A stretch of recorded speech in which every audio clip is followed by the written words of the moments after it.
Threats of severe rain and storms put us on weather alert this afternoon. Our Weather Authority team is breaking it all down for you. A woman reported missing, found dead in Harford County. We're closely following the investigation as police search for a suspect. An eruption of gunfire injures a mother and her child and leaves a 19-year-old fighting for his life. The family's demands to the city to make their neighborhood safer. Live from WBFF in Baltimore, this is Fox 45 News at 4.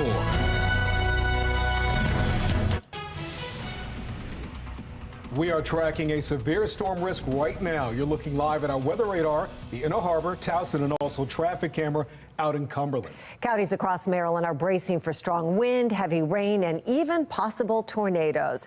Good afternoon. Thank you for joining us. I'm Mary Bubala. And I'm Kai Jackson. We have team coverage tonight on the weather alert, starting with Chief Meteorologist Jonathan Myers. Jonathan? Yeah, and guys, this is a more serious risk than usual. We have a moderate or 4 of 5 risk of severe weather around here. Don't usually see this in this region of the country. Give you a little background. I've been here since back in 2012. I have never seen one of these in Maryland. So this once in every at least few years event potentially coming, and it's just now starting. Severe thunderstorm warning is in effect in portions of Carroll County and Frederick County. That's going to last us till 4:30 p.m. This is kind of a little bit of a forethought, if you will, ahead of the main line that's going to be moving in. This is moving to the east at 25 miles an hour. So Taneytown, you're in line to get this. And then there's more that's down to the south and plenty more off to our west. Hagerstown all the way back to Winchester, Harrisonburg. The lucky thing thus far is that it's all been severe thunderstorm warnings, which still can cause all kinds of damage. But we haven't seen a whole lot of tornado warnings, just one down in Virginia.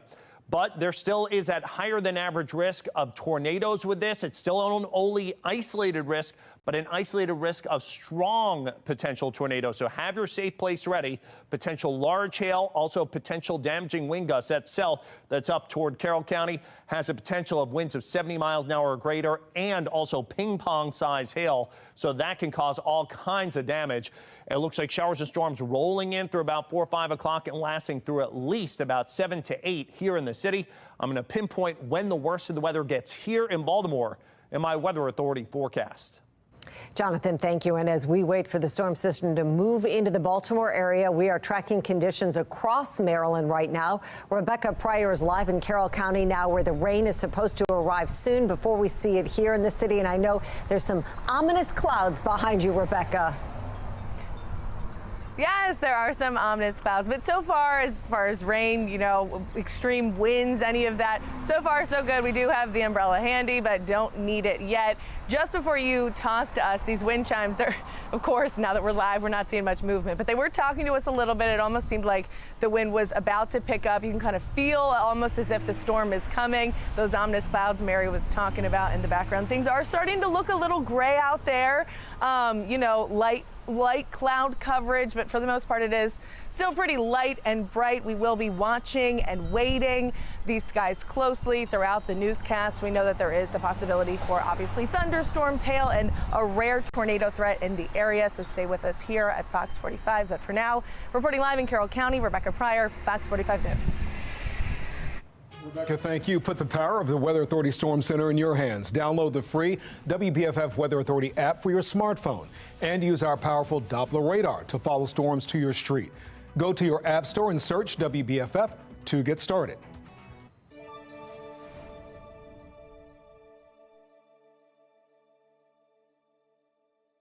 I wish I was in a position to stand here and say that we have a suspect, that we know that this was a targeted thing. Not that that's a good thing, but that at least the rest of the community is not at threat, and I cannot say that.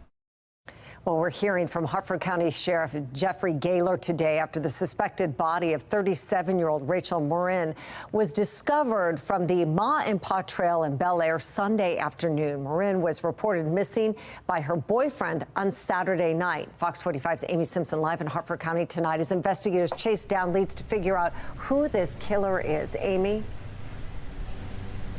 Yeah, Mary, so this is the lot where investigators say they found Morin's car over the weekend. And this walking trail, the Ma and Pa Trail, I'm told, is well loved and well used by this community.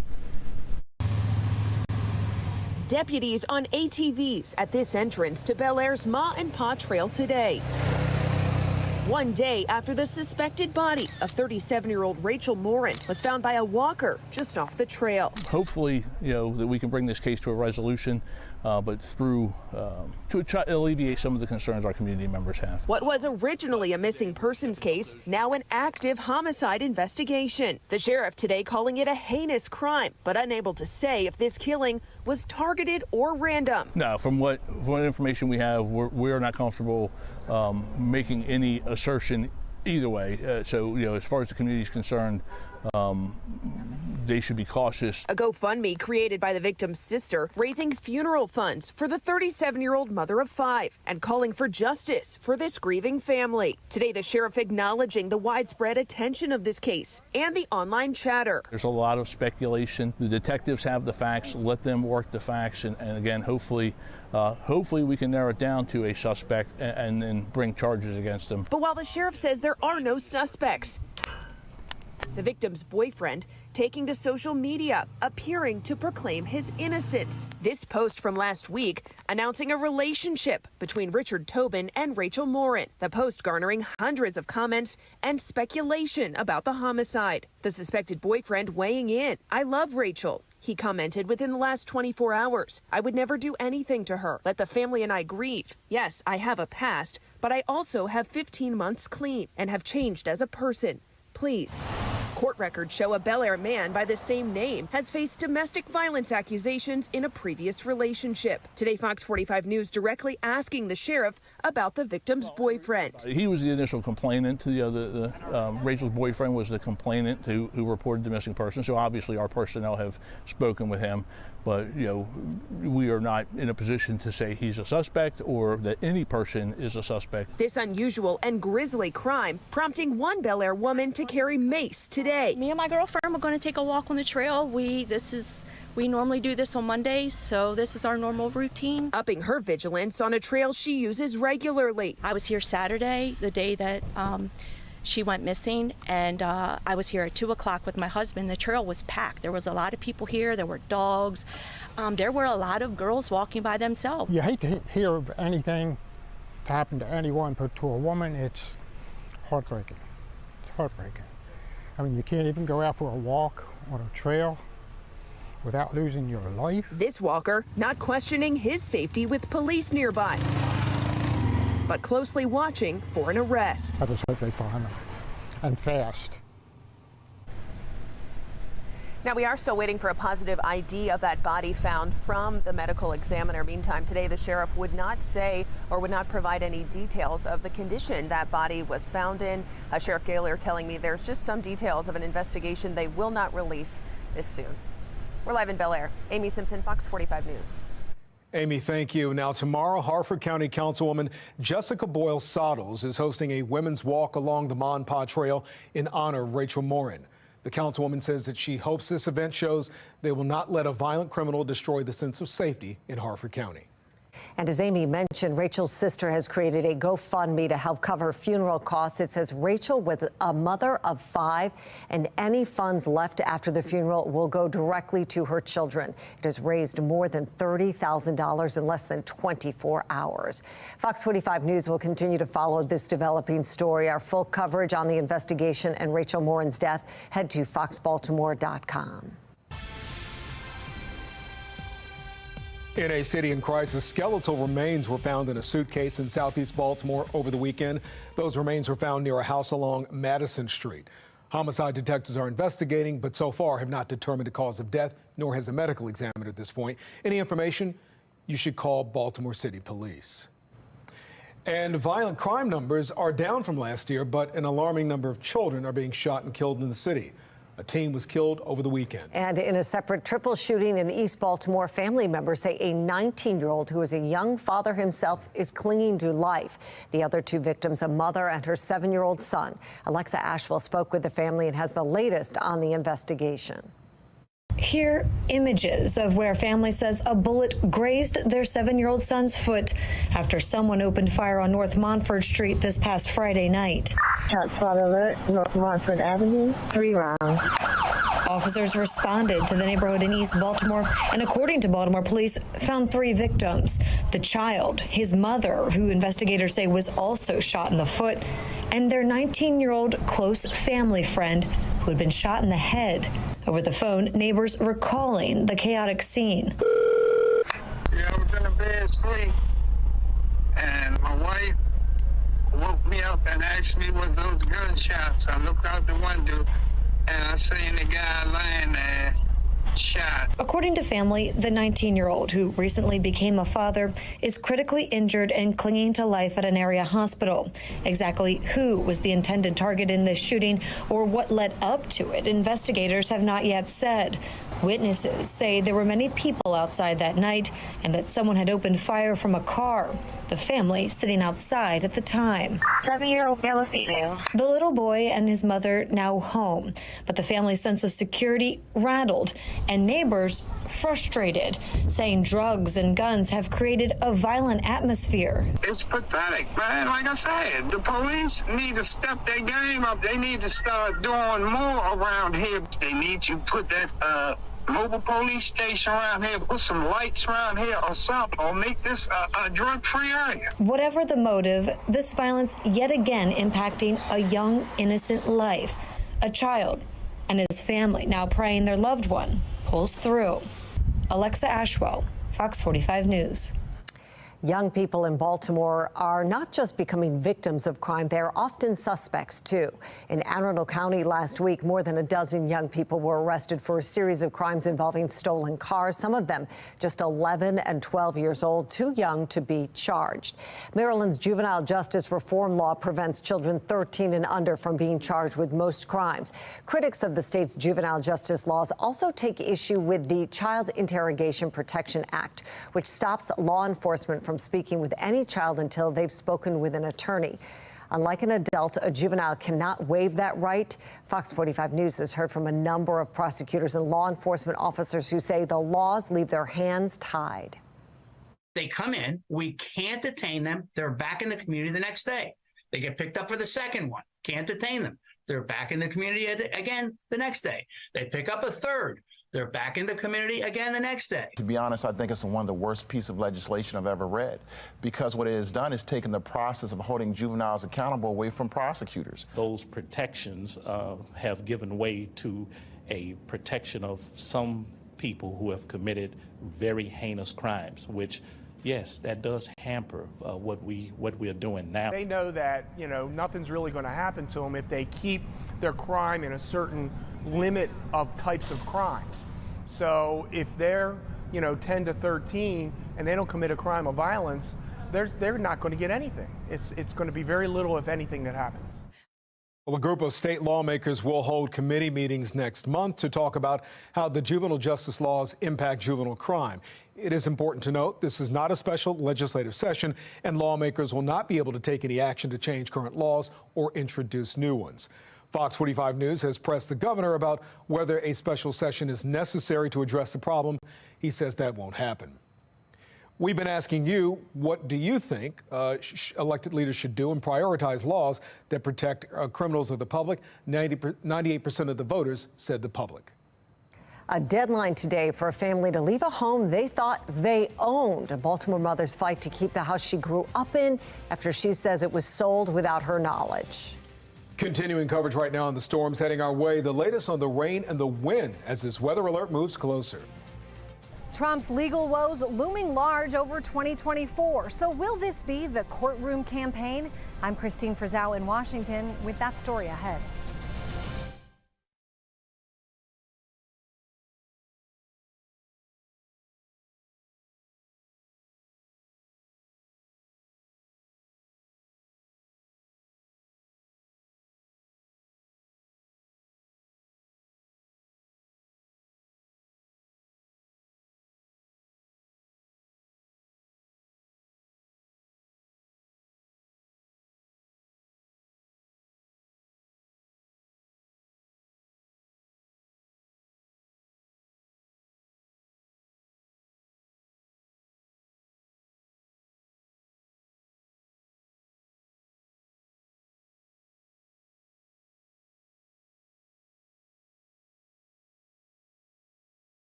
Fox 45 News, winner of 16 2022 Regional Emmy Awards, more than all other Baltimore news stations combined.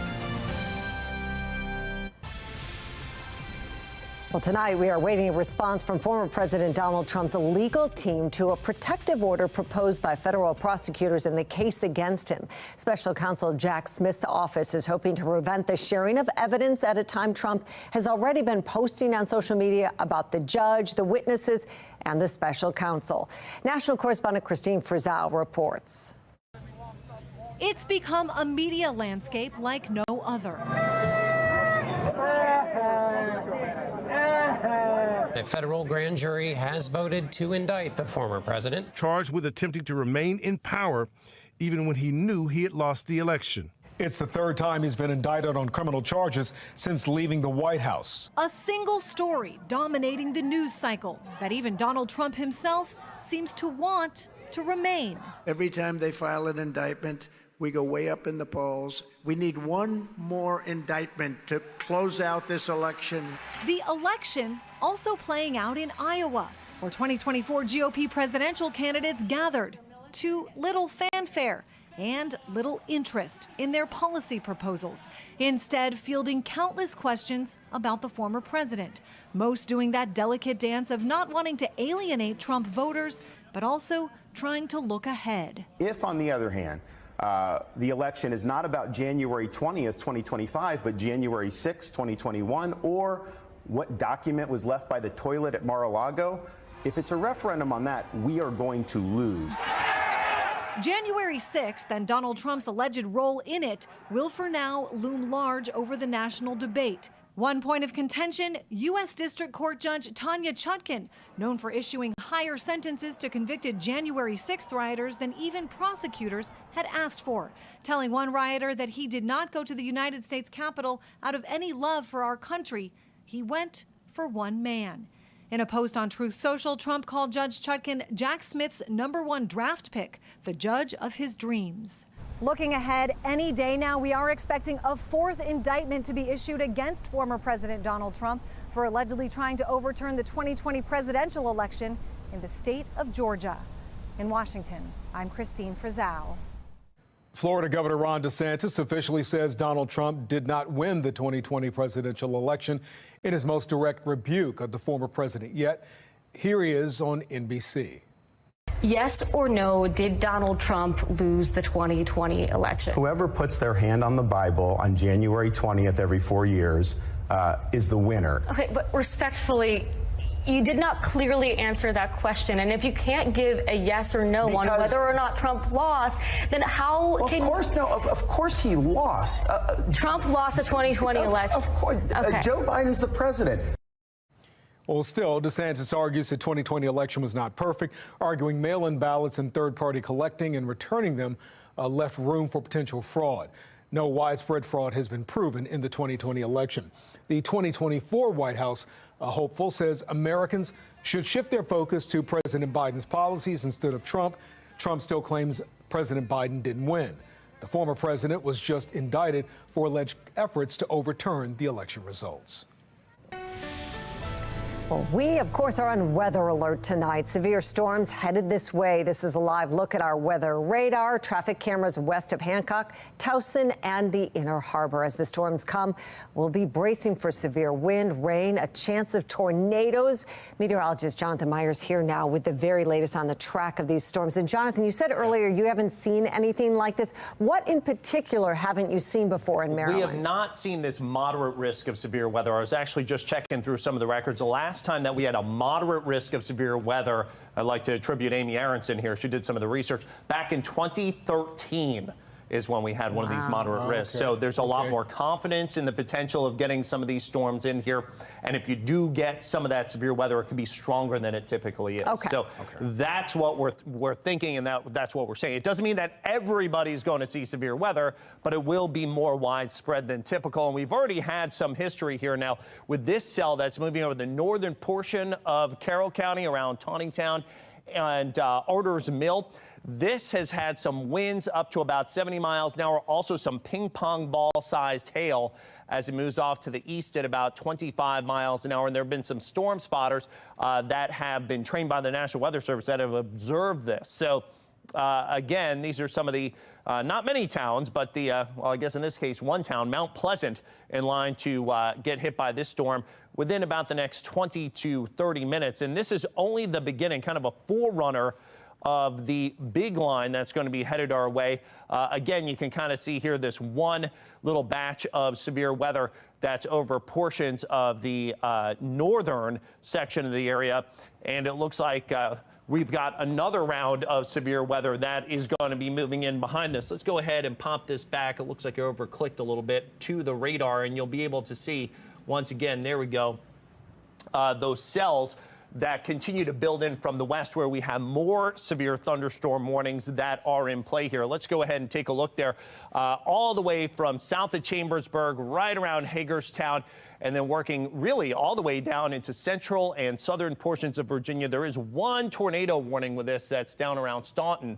But outside of that, it's all been severe thunderstorm warnings. And this is hauling east. So it's going to get here fast and it'll get out of here fast. But we have the high damaging wind potential. That's the biggest threat. But large hail, heavy rain and tornado threat all not far behind. This is all between about 4 and 8 p.m. from west to east. And you see that red area. That is that moderate threat of severe weather. And when we talk about, again, as we were talking here just earlier with Mary about this moderate threat of severe weather, again, so we've seen the threats of isolated tornadoes before, but with that moderate threat, you start getting into the stronger tornadoes, 110 mile an hour or greater. Usually don't see EF4s and EF5s around here. That's kind of more of a generational type of storm, but we could see some winds in excess of 100 miles an hour out of these storms as they roll through, even without tornadoes, and with tornadoes even higher than that. This is from a cold front, dry, cooler air coming in behind it. Going to take some time to get here, though. Right now it's 88, but there's a steam heat building in. 99 is what it feels like. And as we follow the future scan over the next about 20 to 30 minutes, this moves eastbound by 5 o'clock to 6:15, running over the city with that big kind of pinkish purple band. Moves on the eastern shore into early this evening. By about 8, 9 o'clock, this stuff's out of here and gone. Taking another look here at the 7-day forecast. Much drier, much better Tuesday, Wednesday. Then it gets hot for the rest of the week. But the next 6 hours, potentially very damaging storms moving through around here. Jonathan, thank you. A lifetime of memories taken away because of an overdue water bill. A Baltimore mother's fight to keep her home after her eviction today. I'm Janae Bowens in Washington with a look at why some military experts are on high alert over a foreign flotilla near Alaska.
Making headlines today, there are growing concerns around a combined Russian and Chinese naval patrol off the coast of Alaska.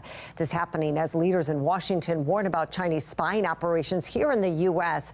National correspondent Janae Bowens explains. Defense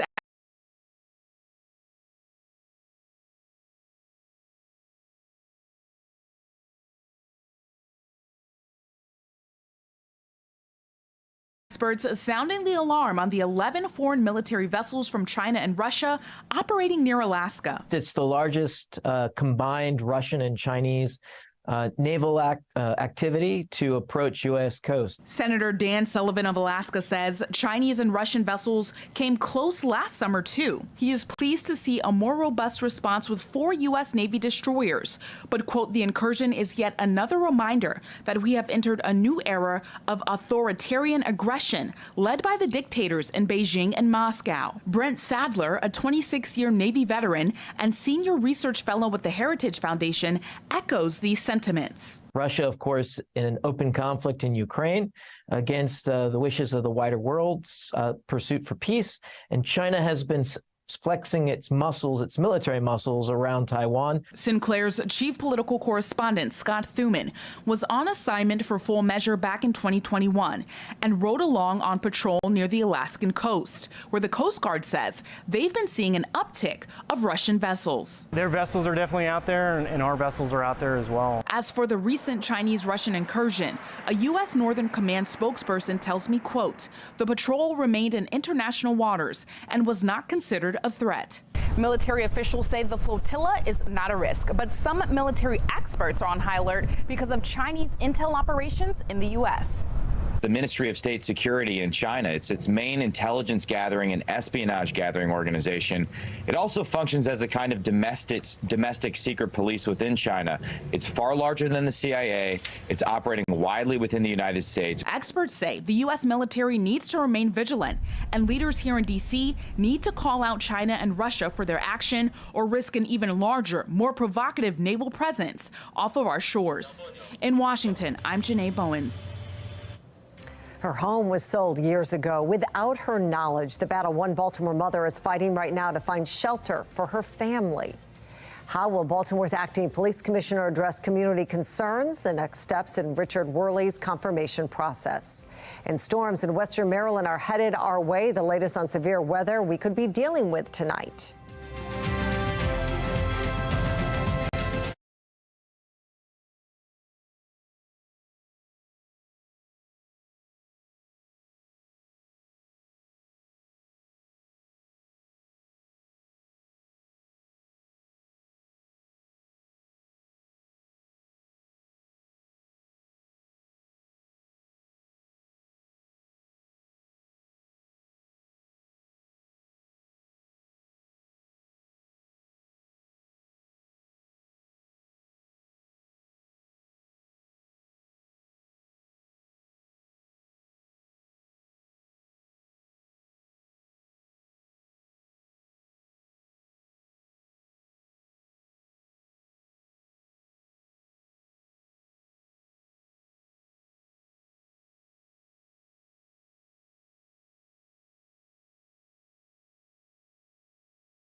We're tracking a severe storm risk tonight. You're looking live at our weather radar, the Inner Harbor, Towson traffic cameras in Hagerstown, and also our Fox 45 Chevy Storm Tracker on the roads in Bel Air. Counties across Maryland bracing for winds around 70 miles per hour, some heavy rain, even possible tornadoes. Meteorologist Jonathan Myers joins us now with the latest on what we're seeing and what's expected. Jonathan?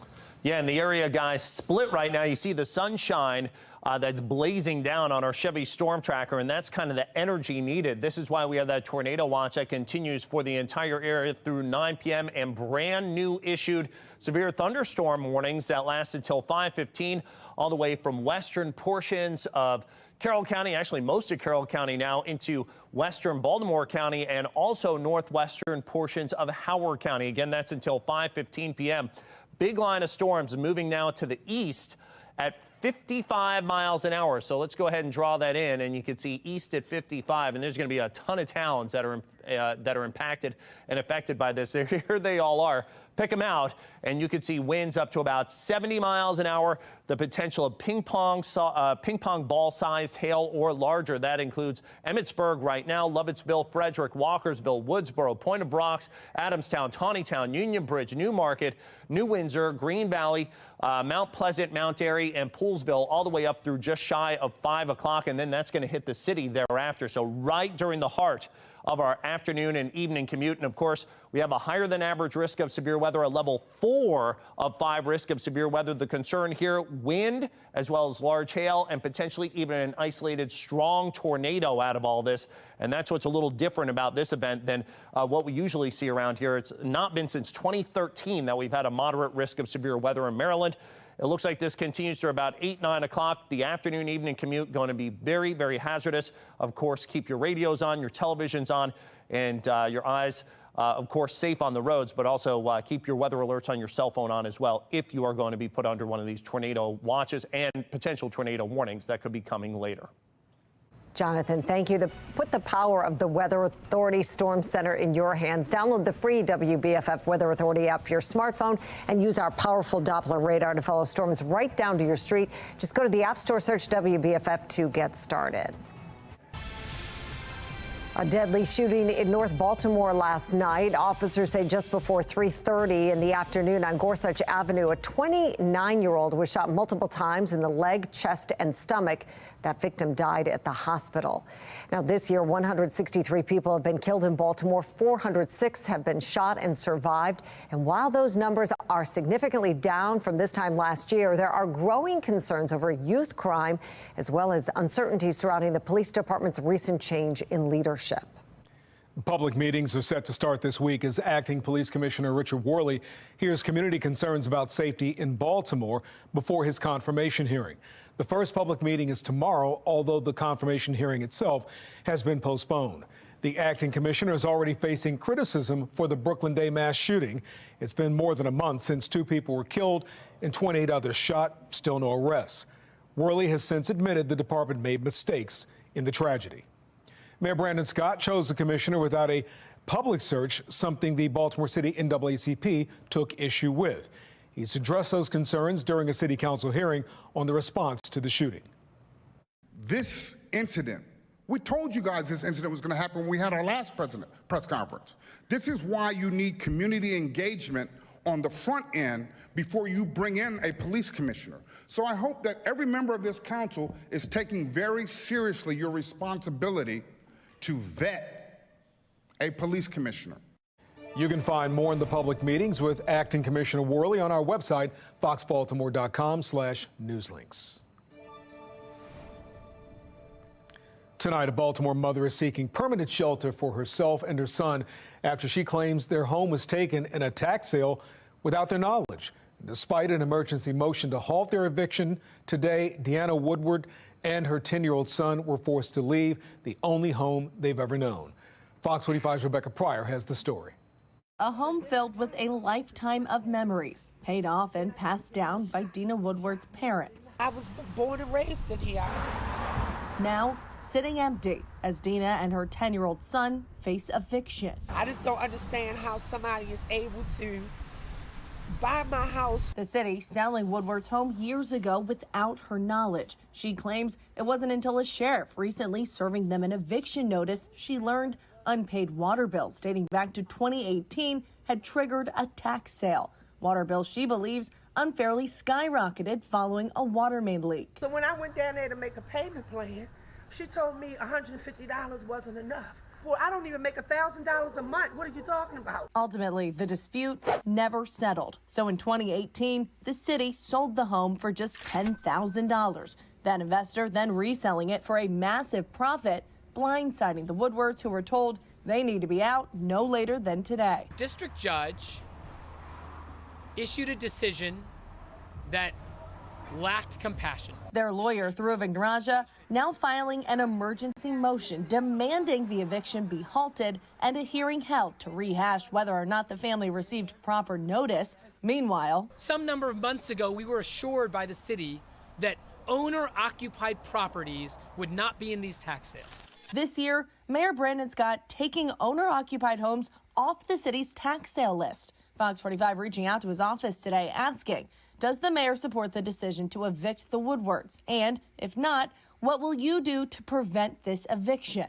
So far, no response. But Fox 45 did hear back from Councilwoman Odette Ramos. She should have had a chance to redeem the property. Ramos sending a statement reading in part, I am supporting her legal team in the emergency petition to stay her eviction. Ramos going on to write, shame on the tax sale purchasers and their legal teams. I don't know how they can sleep at night when they are removing people from their family homes just to make a profit. Completely reforming the system so that this doesn't happen again at all is what we need to do. Until then, she says it's likely too late for the Woodwards, who over the weekend packed up what they could and left the only home they've ever known. We really don't have nowhere to go, so I guess we're going to go to a shelter. Rebecca Pryor, Fox 45 News. Now, Fox 45 just received a response from the mayor's office, which reads in part, the court may have the final say in this particular instance, given the original sale occurred in 2018, and it is the current owner who is pursuing eviction, not the city. It goes on to say there are a number of avenues for assistance for this family, and the city is eager to connect with them. Well, developing now, a gun buyback event this weekend got 362 firearms off the streets. The Baltimore Police Department partnered with the Archdiocese of Baltimore and other community groups to hold the gun buyback event at the Edmondson Shopping Center, the same place a 16-year-old was killed in a mass shooting earlier this year. Trying to get guns out of people's homes where they can be used for domestic violence or suicide or stolen and used for crime. And encouraging people, especially the young people in the streets who have weapons, to plead with them to turn in their weapons and to, save their own life and the lives of others by turning in their weapon with no questions asked. At the gun buyback, community members could sell handguns, rifles, shotguns, and automatic weapons for hundreds of dollars a piece so they could be safely disposed of or A 16-year-old in Prince George's County is arrested for bringing a loaded gun to school. Police say the Largo High School student was seen with the gun during a fight around 11 this morning. The students warned security personnel who confiscated that weapon and arrested the 16-year-old. The teen with the gun is facing multiple charges.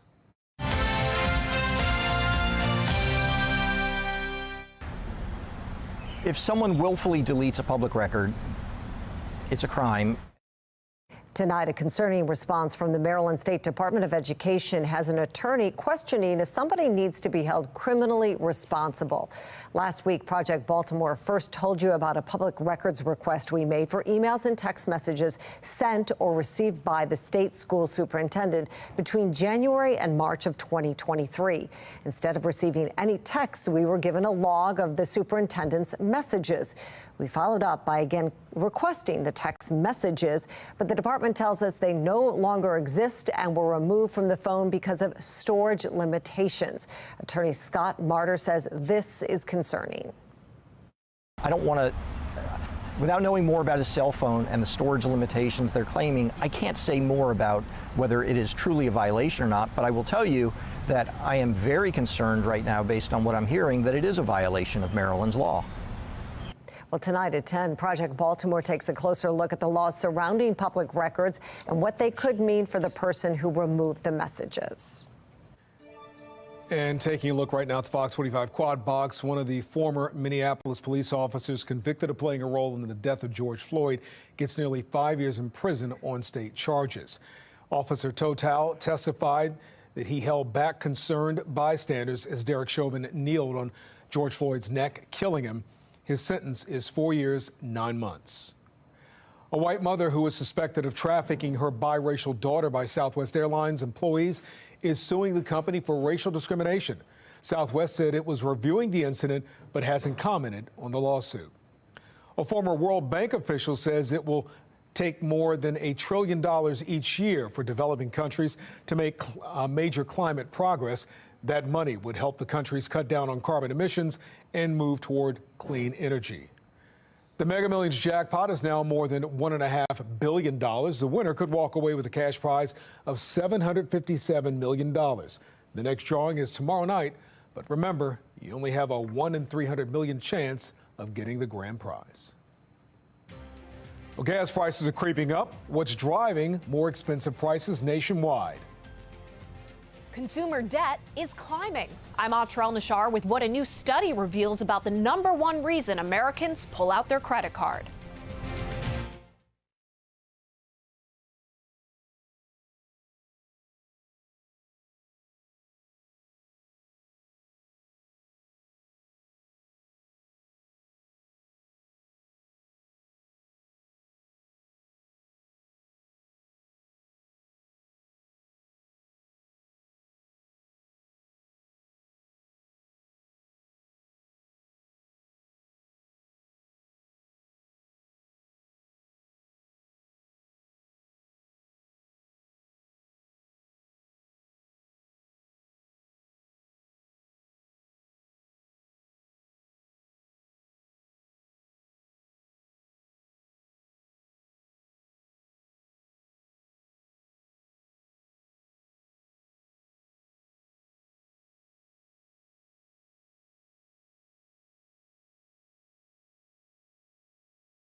We are getting a fresh look at the state of consumer debt in the United States. In June, the total amount of debt held by Americans jumped more than 4% from the previous year, and rising interest rates are making it tougher to pay off. National correspondent Atra El-Nashar has the story. Debt for Americans is piling up. Between May and June, consumers used nearly $18 billion in credit. And a new study from Bankrate shows when it comes to credit card debt, paying it off can take a while. We found that 60% of people with credit card debt have had it for at least a year. And that's up from 50% 2 years ago. And I think this really speaks to the cumulative toll of inflation and also the cumulative toll of the higher interest rates. The study finds the biggest causes of debt are emergency expenses like medical bills and car repairs. And debt tends to be harder to shake for higher earners. If you have a six-figure income, you may be less likely to have credit card debt, but if you do have it, there's about a 7 in 10 chance that you've had it for at least a year. Meanwhile, auto loan delinquencies are occurring at a higher rate than they were during the Great Recession, according to TransUnion and S&P Global Mobility. And some borrowers could be stretched even further when federal student loan payments restart October 1st. The Biden administration's upcoming repayment terms mean the Department of Education won't report delinquent payments that occur before September 30th of 2024. What will show up sooner is whether resumed payments on a cumulative $1.7 trillion in student loans erode consumer spending. The Federal Reserve already aiming for a slowdown in demand through higher interest rates. I expect that additional increases will likely be needed to lower inflation to the FOMC's goal. Lower prices could mean people feel less of a need to reach for their credit card instead of paying cash, but will bring on more expensive debt when they do. In Washington, I'm Atrel Nashar reporting. Oil prices dropped more than $1 a barrel today. Crude oil prices will likely follow suit as summer driving slows. OPEC plus Russia are setting a course for lower output in the coming months. Saudi Arabia is extending its cuts of 1 million barrels per day to the end of September, while Russia plans to cut production by 300,000 barrels. The average price for gas in Baltimore, $3.77 a gallon, 22 cents a gallon more than a month ago. And despite the recent bump in gas costs, it's still 16 cents lower than it was this time last year. We are on weather alert tonight. Let's take a live look right now at the weather radar, the conditions in Baltimore and the Inner Harbor, and the situation on I-95 around Joppatown from our Fox 45 Chevy Storm Tracker. Well, the skies are clear right now, but rain and strong winds are moving through. Chief Meteorologist Jonathan Myers is here with the latest. Yeah, that latest weather maker with a moderate risk, a level 4 of 5 risk of severe weather, which is not that typical around here. Last time we had one was back in 2013. This is all ripping through now from Taneytown back to Walkersville, Frederick. A widespread severe thunderstorm warning until 5:15 p.m., including Carroll County, northwestern Howard County, Frederick County, and northwestern portions of Baltimore County. This line is ripping. I mean, it is hauling east, and even you see down here toward Leesburg, Virginia, there's a tornado warning that just popped up, but this thing's hauling east at about 55 miles an hour. So here are some of the towns that are going to be impacted. If you are in line with any of these storms, any of these towns, make sure that you take cover now. Get ready, have those plans in kind of place here as these storms roll in. They could have winds up to maybe above 60 miles an hour, could have a strong tornado potentially even as well. Right now there isn't any, but there could be.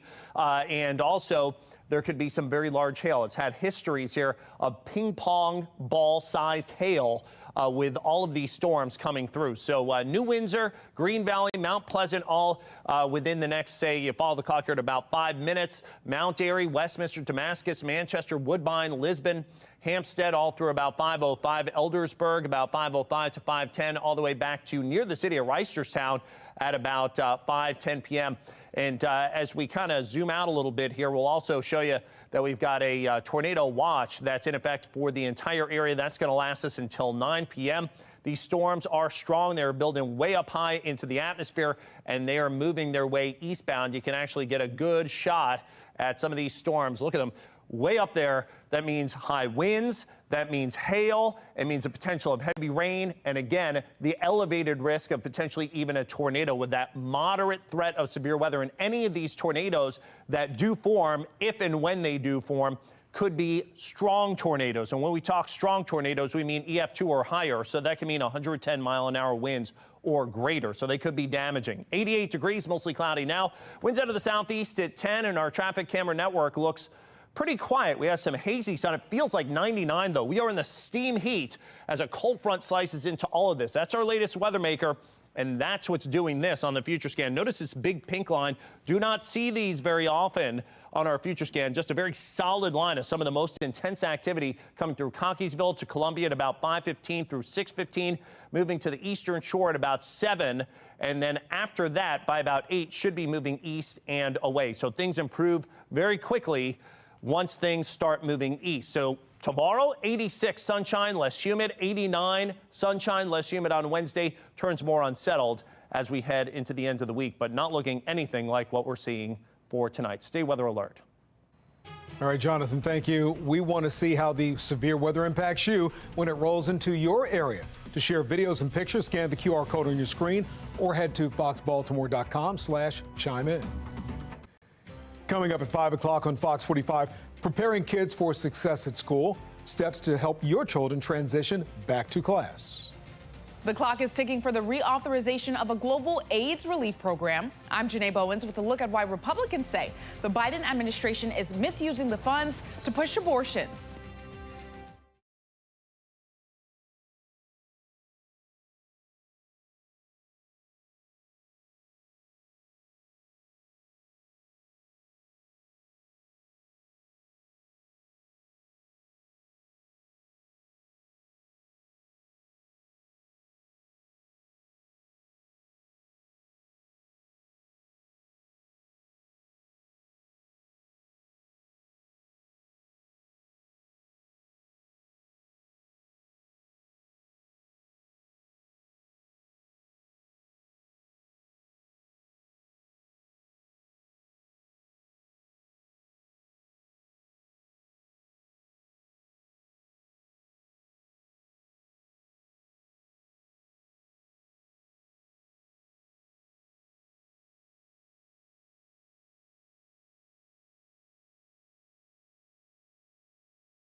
All right, folks, we cut right back in here. We've got a tornado warning that now is in effect until 5 o'clock. That's going to be for Carroll County. So 5 o'clock for Carroll County. And again, a tornado warning is in effect for Carroll County that lasts until 5 p.m. this evening. So, folks, if you are in this red box, make sure that you take cover and that you get into the lowest interior room away from windows. That is going to be your best place to be. And we're going to stay with this warning until the warning expires. So we've got about another, 5 to 10 minutes that's on this. So it's a pretty short-lived warning, but nonetheless, the possibility here of a spin-up tornado. Let's go ahead, take a look at our shear numbers on this, and we'll take a look at the storm relative velocity first. And this is why we have the tornado warning. You can see what we call a couplet that is right here, the red versus the green right next to each other. That means winds in the red going away from the radar. Winds in the green are winds that are going toward the radar. So that indicates a potential of a circulation. So again, a tornado warning for about the next 5 minutes or so. It's a pretty short-lived one here, but that is going to be for Carroll County at kind of the Boeing edge of some of these thunderstorms that are moving in. And this is what we have to worry about with some of these. It's not going to be like your typical Midwestern tornadoes. It's going to be these little spin-ups along the line as it moves in. So again, it is time to find your safe place, away from windows, get into lowest level, interior room. That's going to be the way to go, the place to be. Right here toward, let's say, Bixter Valley Estates, Greenfield, as well as Ebbvale Estates, and then up to about West Manheim, right along the Pennsylvania border. Let's go ahead, actually, we can draw on some of the towns that are going to be impacted by this, and let's draw right in there as this thing moves off to the north and east very, very fast.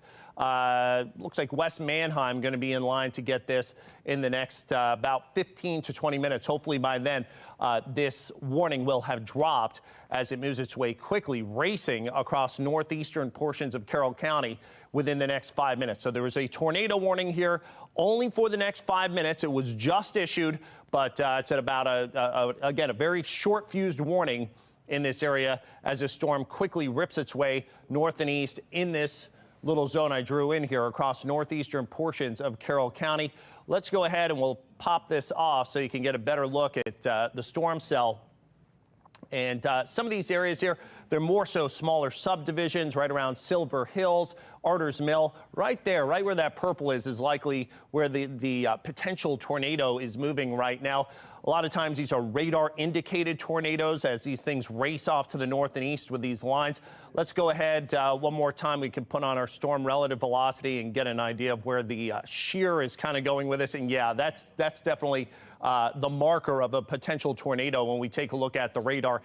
You see here around Bixler as well as Manchester. These are winds going away from the radar and winds going toward the radar in a stronger fashion right around Greenfield. So not this whole area potentially being impacted by the potential tornado, but it'd be right in here that we'd have that tornadic cell if we actually do have a tornado on the ground. Again, a lot of times indicated by radar and not actually by sight, especially in some of these very rainy thunderstorms we have here on the East Coast. You can't really see this stuff coming at you. But that's what makes it particularly dangerous. So if you head off to the north on Route 30 and you end up here right around Bixler Valley Estates and then also Country Trails, Deep Run, all of these spots potentially being impacted by at least a radar indicated tornado at this point. This is moving northeast, ending up near Valley View as well as Atlanta Acres and Wentz. Also Oakley Ridge, Ebbvale Estates could be seeing this moving your way within the next about 5 to 10 minutes as well. So we'll put the reflectivity back on. And again, this looks like a particularly nasty cell as it moves its way to the north and east. Maybe some of these purples, also some hail that could be involved that usually has very high reflectivity on the radar. A tornado warning once again in effect until 5 p.m. for northeastern portions of Carroll County. We will stay with this over the next couple of minutes until this expires. We're here to keep you safe, and then we'll get back to regular programming and the regular news at 5 here if this does actually diminish and we do cancel this warning. But this is in effect until 5 p.m. We've got the rest of the line. We'll just take a quick survey and a survey scan since I'm on air here and I can't actually see what's going on in terms of the warnings on other parts of the line. It's just a tornado warning in one spot right now in northeastern portions of Carroll County.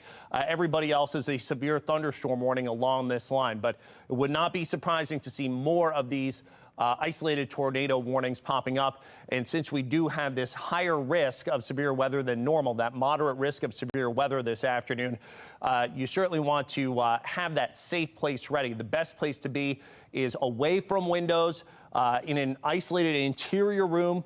If you don't have a spot that doesn't have windows, sometimes folks, they may run into a bathroom that has a sturdy tub, get into the tub and put something over you that could protect you from the potential of flying glass. Because, again, some of these cells could have stronger tornadoes than we're used to. And we're not really used to tornadoes around here than we're used to around the area. So, again, we actually do have a reporter that's in the area of this, and actually we just lost a tornado warning. But we've got Rebecca in Carroll County. What are things looking like by you? It doesn't look like it looked just a few minutes ago. No, it doesn't. And when you said that this storm formed fast, that was quite the understatement. Literally in a matter of minutes, this storm picked up. Right now we're taking cover in the Wawa awning. However, it's not really doing much to keep us dry. As you can see, that wind is blowing pretty strong there, and it's actually causing the rain. It's coming down horizontal at us, Jonathan, so we're still getting wet even though we're under cover. The other thing that happened, as soon as this storm hit, as we can pan over here to the Wawa, as you can see, the lights are out. We are seeing a power outage at Wawa. A lot of people are almost just staying put in their cars, don't want to drive out in this. You can see we even have a little bit of flooding here in the area, taking out a look. You can't even see the sky. Visibility very, very low, whereas earlier the skies, we saw some ominous clouds, but for the most part, it was still pretty blue. All of this happening, again, in a matter of minutes here. Very, very heavy rain, very heavy winds. As you can hear the lightning, we're starting to hear sirens. It's a little spooky out here, but we are staying underneath this awning. We're staying safe, and if you can, stay inside, and I would probably stay off the roads for the next couple of minutes if you could. Reporting live in Westminster, Rebecca Pryor, Fox 45 News. Yeah, Rebecca Pryor there. Thank you very much. Stay safe. That's a mess out there, and certainly, as you said, a spooky situation with power out, and you hear the emergency vehicles. Wait extra time. Once these cells move through, wait some time until they come through and they get some time to get the emergency management out there to clean some of this stuff up. You don't want to have live wires around you.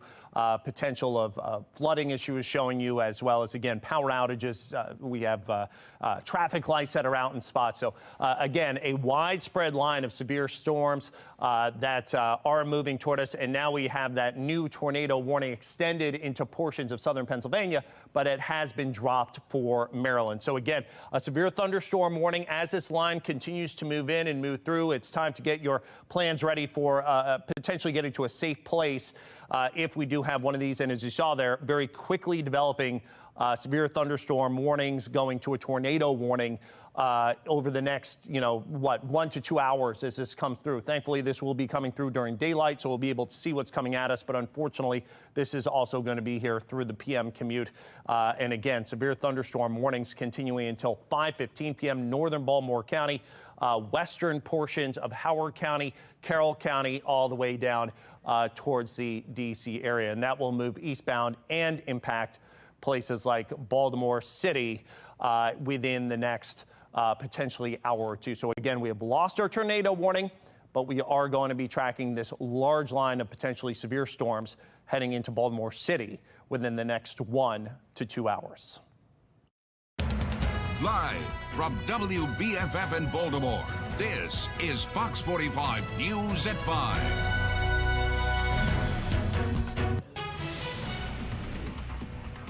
Fox 45 is tracking a severe storm risk right now. You're looking live at our weather radar, the Inner Harbor, Towson, and also a traffic camera out in Mount Airy.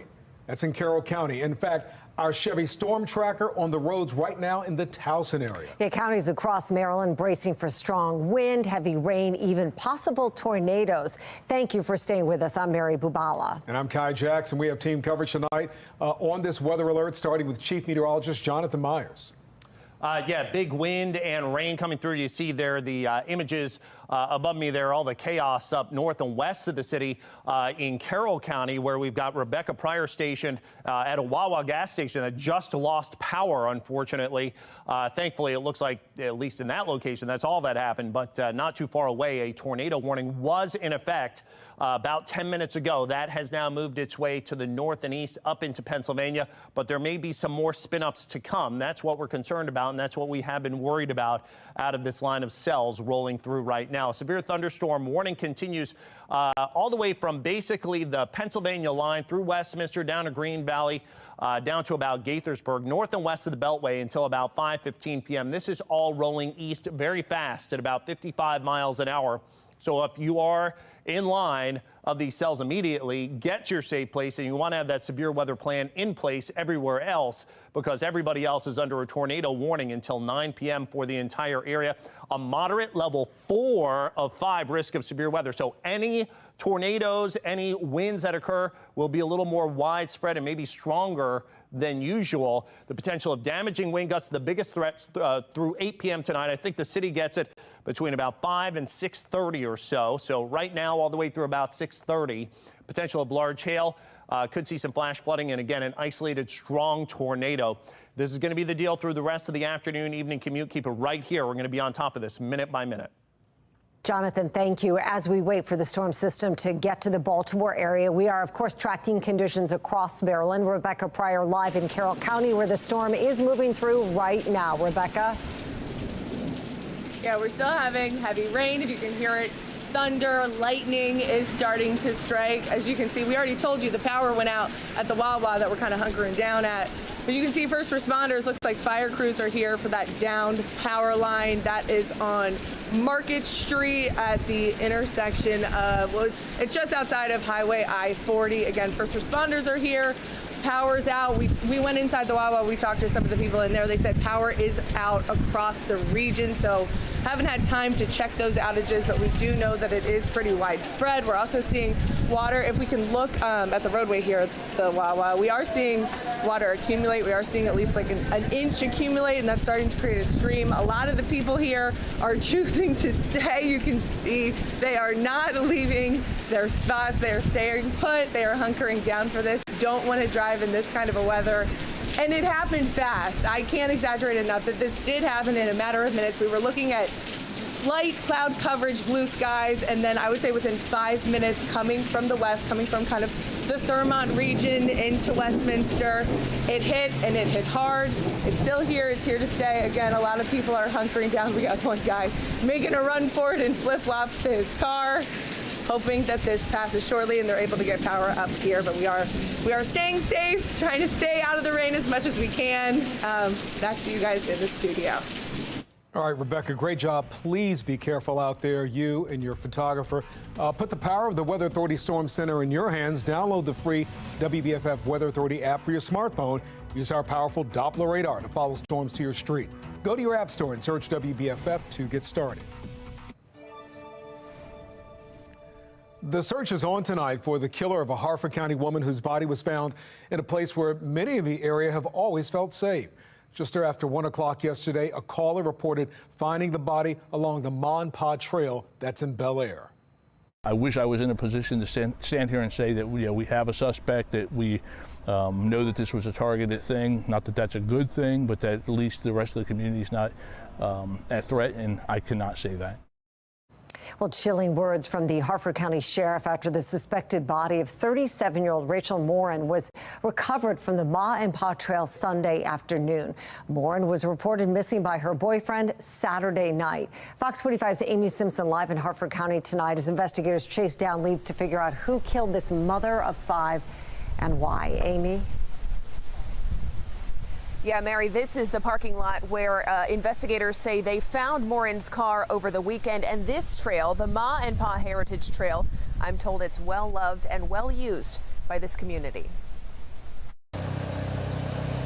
Deputies on ATVs at this entrance to Bel Air's Ma and Pa Trail today, one day after the suspected body of 37-year-old Rachel Morin was found by a walker just off the trail. Hopefully, that we can bring this case to a resolution, but through to try to alleviate some of the concerns our community members have. What was originally a missing persons case, now an active homicide investigation. The sheriff today calling it a heinous crime, but unable to say if this killing was targeted or random. No, from what information we have, we're not comfortable making any assertion either way. So, as far as the community is concerned, they should be cautious. A GoFundMe created by the victim's sister raising funeral funds for the 37-year-old mother of 5 and calling for justice for this grieving family. Today, the sheriff acknowledging the widespread attention of this case and the online chatter. There's a lot of speculation. The detectives have the facts. Let them work the facts, and hopefully we can narrow it down to a suspect and then bring charges against them. But while the sheriff says there are no suspects,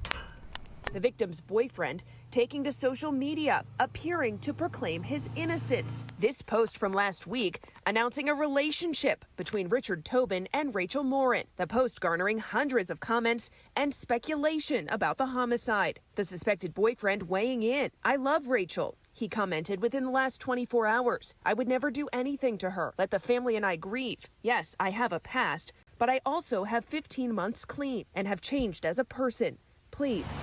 Court records show a Bel Air man by the same name has faced domestic violence accusations in a previous relationship. Today, Fox 45 News directly asking the sheriff about the victim's boyfriend. He was the initial complainant. Rachel's boyfriend was the complainant who reported domestic person. So obviously our personnel have spoken with him. But, we are not in a position to say he's a suspect or that any person is a suspect. This unusual and grisly crime prompting one Bel Air woman to carry mace today. Me and my girlfriend were going to take a walk on the trail. We normally do this on Mondays, so this is our normal routine. Upping her vigilance on a trail she uses regularly. I was here Saturday, the day that she went missing, and I was here at 2 o'clock with my husband. The trail was packed. There was a lot of people here. There were dogs. There were a lot of girls walking by themselves. You hate to hear of anything to happen to anyone, but to a woman, it's heartbreaking. It's heartbreaking. I mean, you can't even go out for a walk on a trail without losing your life. This walker not questioning his safety with police nearby, but closely watching for an arrest. I just hope they find them, and fast. Now, we are still awaiting for an official positive ID of that body from the medical examiner. Today, the sheriff would not say what condition that body was found in. He said there are some details that will not be released this early in the investigation. We're live in Bel Air. Amy Simpson, Fox 45 News. Amy, thank you. Tomorrow, Harford County Councilwoman Jessica Boyle-Sottles is hosting a women's walk along the Ma and Pa Trail in honor of Rachel Morin. The councilwoman says that she hopes that event shows that they won't let a violent criminal destroy their sense of safety in Harford County. And as Amy mentioned, Rachel's sister has created a GoFundMe to help cover funeral costs. It says Rachel was a mother of 5, and any funds left after the funeral will go directly to her children. It has raised more than $30,000 in less than 24 hours. And Fox 45 News will continue to follow this developing story. For our full coverage on the investigation and Rachel Morin's death, head to foxbaltimore.com. Well, a deadline today for a family to leave a home they thought they owned. A Baltimore mother's fight to keep the house she grew up in after she says it was sold without her knowledge. Continuing coverage on this weather alert right now, we're looking live in Carroll County, where power outages and heavy rain is coming down. Rebecca Pryor just showed you this chaotic scene. And getting students mentally prepared could be the difference between a successful school year and a disaster. What you can do to support kids' mental health for the return to the classroom.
Fox 45 News, winner of 16 2022 Regional Emmy Awards, more than all other Baltimore news stations combined.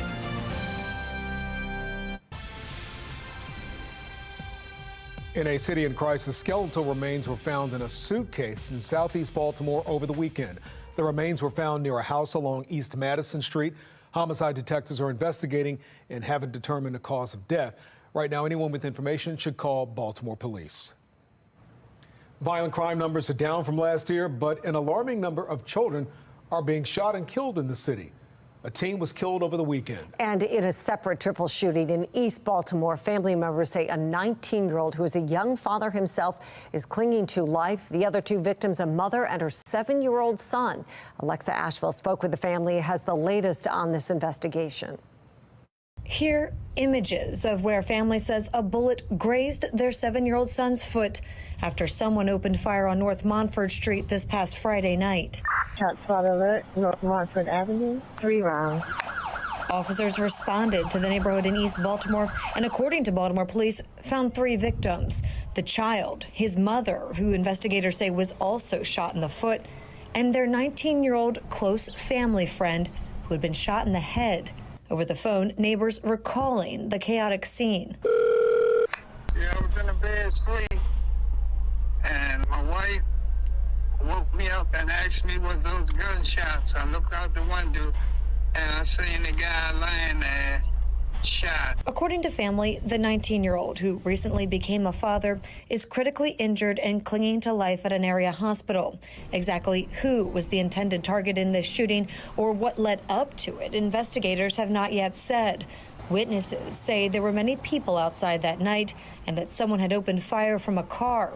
The family sitting outside at the time. 7-year-old male or female. The little boy and his mother now home, but the family's sense of security rattled and neighbors frustrated, saying drugs and guns have created a violent atmosphere. It's pathetic, man. Like I said, the police need to step their game up. They need to start doing more around here. They need to put that mobile police station around here, put some lights around here or something, or make this a drug-free area. Whatever the motive, this violence yet again impacting a young, innocent life. A child and his family now praying their loved one pulls through. Alexa Asheville, Fox 45 News. Of course, we're on weather alert right now. This is a live look at our weather radar. Some traffic cameras in West Friendship. The conditions on the roads. 695 outer loop near Owings Mills in Carroll County, where there was just a tornado warning that has since expired. Meteorologist Jonathan Myers here now with the very latest. But our traffic cameras were clear and now they're not. Also, I think that's where Rebecca Pryor is, where that traffic accident is. And because there's stoplights out, so they're trying to, oh no, the stoplights have gone back on. They're trying to facilitate some action there. But it's a mess, Mary, you're right. And Jonathan's here with the very latest on this track. Yeah, hugely, quickly changing situations in every neighborhood as this comes through. I mean, you go from sunshine like Rebecca Pryor was seeing to 5 minutes later, power outages and flooding. So, I mean, just a wild situation. These storms are hauling at highway speed, 55 miles an hour, moving to the east. So you're going to see these changes happen fast. Let's go ahead, take a look at the severe thunderstorm warnings, warned basically up and down the entire line. So likely, if you haven't gotten a warning yet, you're going to be under one. So get to that safe place here in Baltimore City. This is going to last until 5:45 p.m. as well as up toward Bel Air, back down south toward Elkridge, Southgate. So basically our entire area, or at least a central portion thereof, is covered by a severe thunderstorm warning. One warning until 5:45 p.m.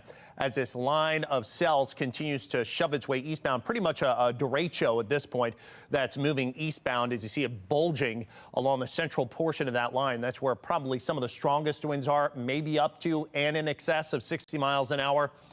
We've seen some spin-up potential tornadoes on the radar with this as well as this has moved east. We, in fact, again, as Mary mentioned, did have a tornado warning over northeastern Carroll County right about the 5 p.m. hour. Lasted about 5 minutes. That's the type of stuff you're probably going to be seeing with this as it continues to move its way eastbound again, about 50-55 miles an hour. So Garrison in line to get this at about 5:21. Granted, It's time to get into your safe place here, as well as Woodstock, Moncton, Sparks, Randallstown, Norrisville, Phoenix, Cockeysville at about 525, Milford Mill 526. Fawn Grove at 527, Merriman's Mill here, 527, Mays Chapel, Pikesville, and Jacksonville, all between about 525 and 530. So this is all within the next 10 minutes. This is moving fast, and it looks like eventually this will move out just as fast as it came in.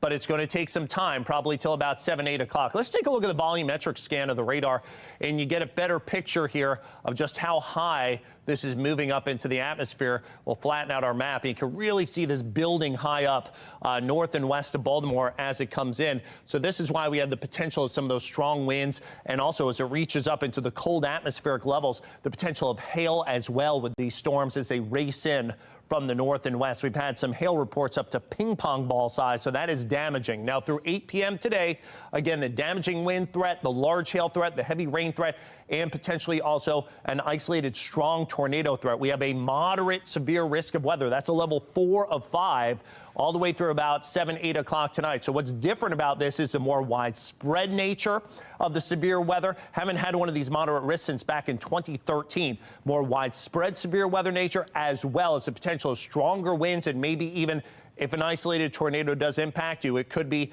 on the stronger side, maybe more of a major situation instead of the EF0s, EF1s that we usually see. Could be EF2 or greater, maybe EF2, EF3, which would take it well over 100 miles an hour and make it more damaging. So very volatile conditions this afternoon.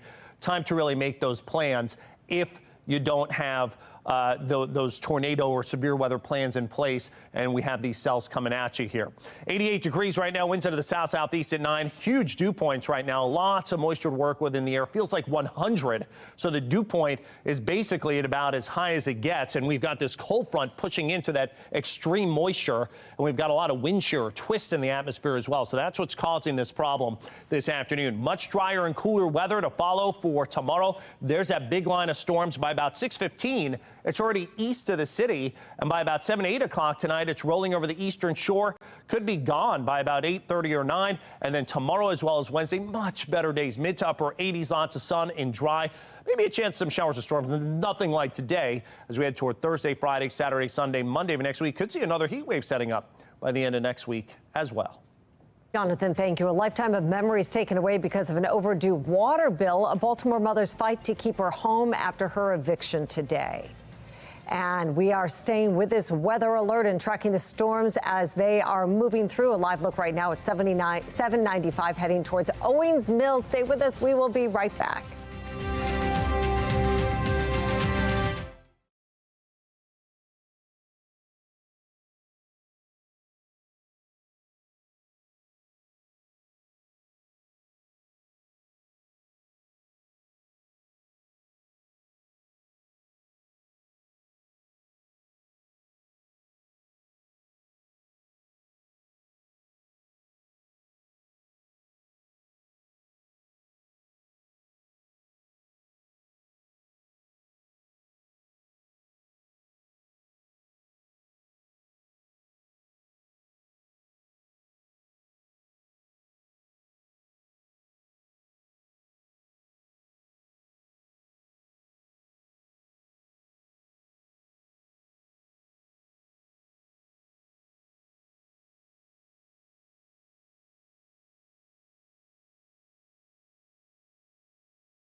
Well, as students prepare to go back to school, many parents are crossing off the checklist of things to be done. New school supplies, back to school clothes, but also on that list should be a check of your child's mental preparedness.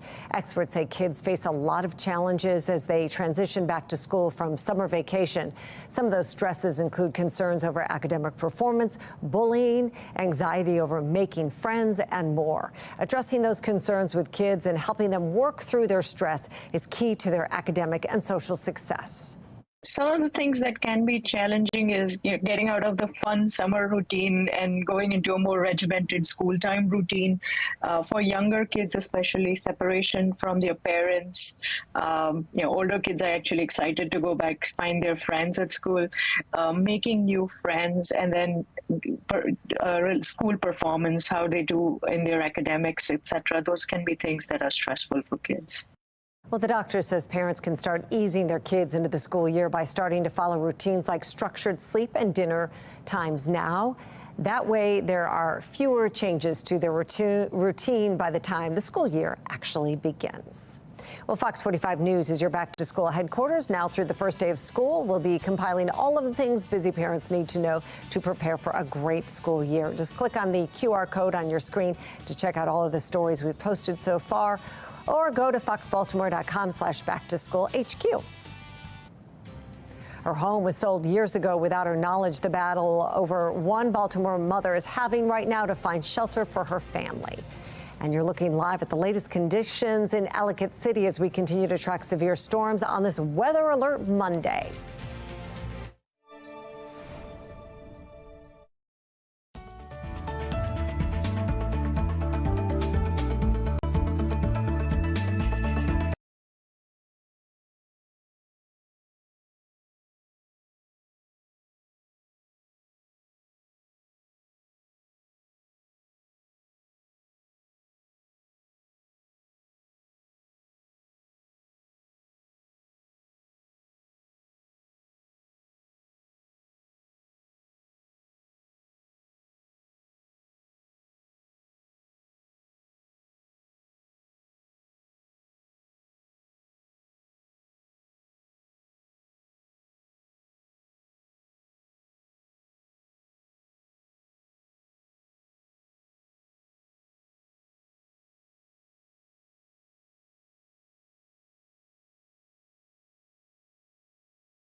Well, Fox 45 is on Weather Alert, tracking a severe storm risk right now. You're looking live at our weather radar, also the Inner Harbor, Towson traffic camera in Ellicott City, and our Fox 45 Chevy Storm Tracker, which is on 795 in Baltimore County, heading towards Reisterstown. One of the cameras, you can barely see anything. Counties across Maryland bracing for winds around 70 miles per hour.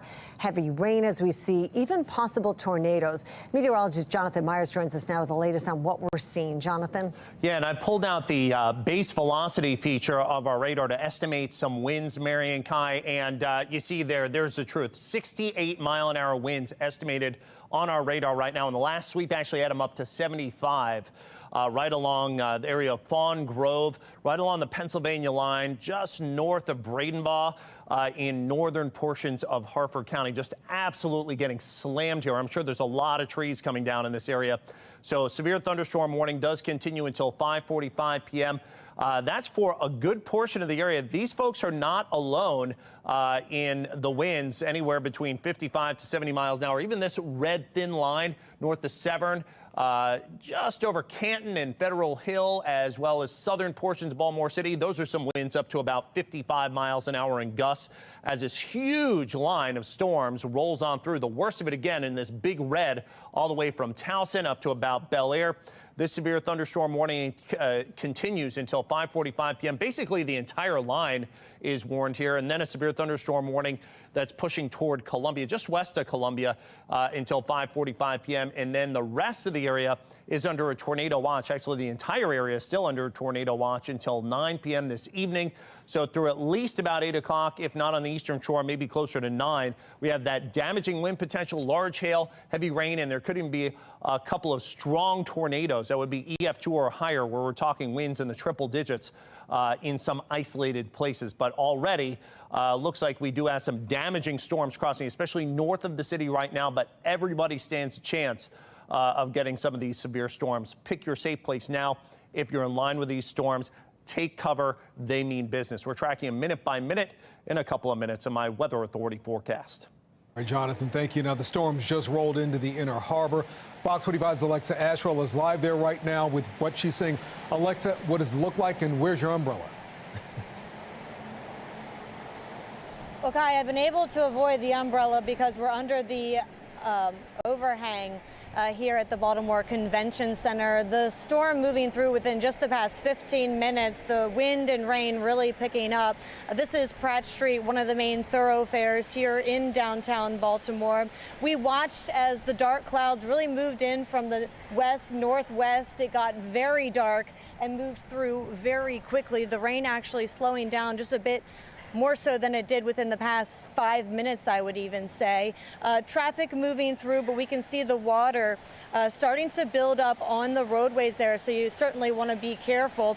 And Kai, Mary, you really could see this coming with the dark clouds. We were watching this restaurant here just across the street. They had all of their umbrellas up and out, and they quickly removed all of them and got ready for the storm. You could see it coming in the trees, and I just saw a little bit of lightning there. So the storm definitely passing through the downtown Baltimore area here. We know it's evening rush hour time when many people on their way home, so you'll certainly want to take it slow. Back to you guys in the studio. Hey, Alexa, thank you. We're tracking conditions across all of Maryland. Rebecca Pryor live for us. She has been for about an hour and a half now in Carroll County, where the storm is moving through. Rebecca, it looks like maybe the skies are starting to clear up where you are. Yeah, they are, and because the rain has started to lift, we were able to leave, the Wawa coverage that we were hiding out in over here to my left, and we were able to get to that intersection. As we told you, as you can see behind us by all the flashing lights, we wanted to see what first responders were out here doing. We heard that power lines were down. We had no idea the magnitude of all of this. As you can see, we have one power line almost ripped right in half. The lines are tangled in the stoplights. The lines to the left of it are just hanging down. We had BGE crews. Actually, we were standing there on that corner. BGE crews came up to us and said, these are live, these are dangerous power lines. We needed to move, so we came across the street. As you can see here along Baltimore Boulevard, you can't really see the down power line behind that BGE crew, but there is a truck underneath of it. A power line fell directly onto a truck, and one of the arms of the tops of the power line pierced the roof of his truck. We're hoping whoever is inside that car is okay. We're also seeing BGE crews helping cars that were trapped behind these power lines escape. They're pulling the power lines back so the cars are able to get out safely. We were trying to get an update from them earlier. Again, we really want to know the car that had the power line fell on them. We wanted to hear if they were doing okay, but as you can see, crews, they are hard at work right now. This, though, I have never seen storm damage like this before. We have telephone poles toppled back to back to back. I counted at least a dozen telephone poles pulled out of the ground like they were toothpicks. This storm came through in a matter of minutes and just desolated this entire street. We are looking at West I-40. As you can see, even up the road, more first responders, more sirens and flashing lights. So we can only imagine even farther up the roads, there are more power lines down. Had no idea just how strong these winds were. We know that the rain came down fast, it came down hard, it came down heavy. We're still hearing thunder, but this has created some massive damage here in Carroll County. We will continue to try to get updates from first responders. Again, really want to know whoever is inside that car. We're hoping and praying that they are safe. Severe damage here in Carroll County from this storm. If you can stay inside, do so. Stay safe. This is no joke. Reporting live from Carroll County, Rebecca Pryor, Fox 45 News. All right, Rebecca, thank you. Put the power of the Weather Authority Storm Center in your hands. Download the free WBFF Weather Authority app for your smartphone and use our powerful Doppler radar to follow storms to your street. Go to your app store and search WBFF to get started. Well, public meetings are set to start this week as Acting Police Commissioner Richard Worley hears community concerns about safety in Baltimore before his confirmation hearing. The first public meeting is tomorrow, although the confirmation itself has been postponed. The acting commissioner is facing criticism for the Brooklyn Day mass shooting. It's been more than a month since 2 people were killed, 28 others were shot, and no one has been arrested. Worley has since admitted the department made mistakes in its response. Mayor Brandon Scott chose the commissioner without a public search, something the Baltimore City NAACP took issue with. He addressed those concerns during a city council hearing on the response to the shooting. This incident, we told you guys this incident was going to happen when we had our last press conference. This is why you need community engagement on the front end before you bring in a police commissioner. So I hope that every member of this council is taking very seriously your responsibility to vet a police commissioner. You can find more in the public meetings with Acting Commissioner Worley on our website, foxbaltimore.com/newslinks.